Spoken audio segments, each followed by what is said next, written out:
Paris వేదికగా Olympic క్రీడా పోటీలు అట్టహాసంగా ఆరంభమయ్యాయి. మన దేశం తరపున 117 మంది క్రీడాకారులు పాల్గొంటుండగా వారిలో బీహార్కి చెందిన ఎమ్మెల్యే కూడా ఉన్నారు.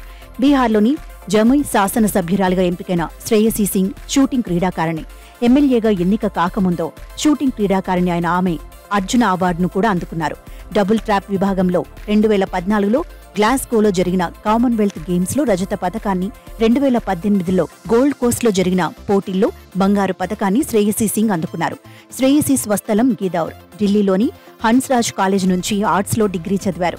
ఆపై ఫరీదాబాద్లోని మానవ్ రచన యూనివర్సిటీలో ఎంబీఏ చేశారు. శ్రేయసీ 2020లో జరిగిన ఆ రాష్ట్ర ఎన్నికల్లో సిట్టింగ్ ఎమ్మెల్యే విజయ్ ప్రకాష్ పై 41,000 ఓట్ల మెజార్టీ సాధించారు. ఆమె బీహార్ మాజీ ఎంపీ దిగ్విజయ్ సింగ్ కుమార్తె. తల్లి పుతుల్ సింగ్ బంకా నియోజకవర్గ ఎంపీగా ప్రాతినిధ్యం వహిస్తున్నారు. అమ్మ నాన్నలిద్దరూ రాజకీయాల్లో రాణించడంతో తాను ఆ దిశగా అడుగులు వేశారు. తాత కుమార్ సెరీందర్ సింగ్, తండ్రి దిగ్విజయ్ ఇద్దరు కూడా నేషనల్ రైఫిల్ అసోసియేషన్ కి అధ్యక్షులుగా వ్యవహరించారు.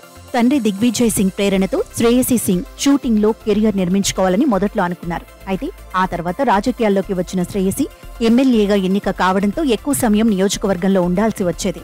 బీహార్లో షార్ట్ గన్ రేంజ్ లేకపోవడంతో సాధన కోసం ఢిల్లీ వెళ్లాల్సిన పరిస్థితి ఉండేది. ఇది కొంత కష్టమే అయినా రెండింటినీ సమన్వయం చేసుకుంటూ తరచూ రైలులో ప్రయాణించి శ్రేయసీ శిక్షణ తీసుకునేవారు. ఇలా ఓ పక్క క్రీడలో రాణిస్తూనే మరోపక్క స్పష్టమైన లక్ష్యం, దూరదృష్టితో ముందుకెళుతున్నారు. తాను ఎమ్మెల్యేగా ప్రాతినిధ్యం వహిస్తోన్న ప్రాంతాల్లో అభివృద్ధిని కూడా పరుగులు పెట్టిస్తున్నారు.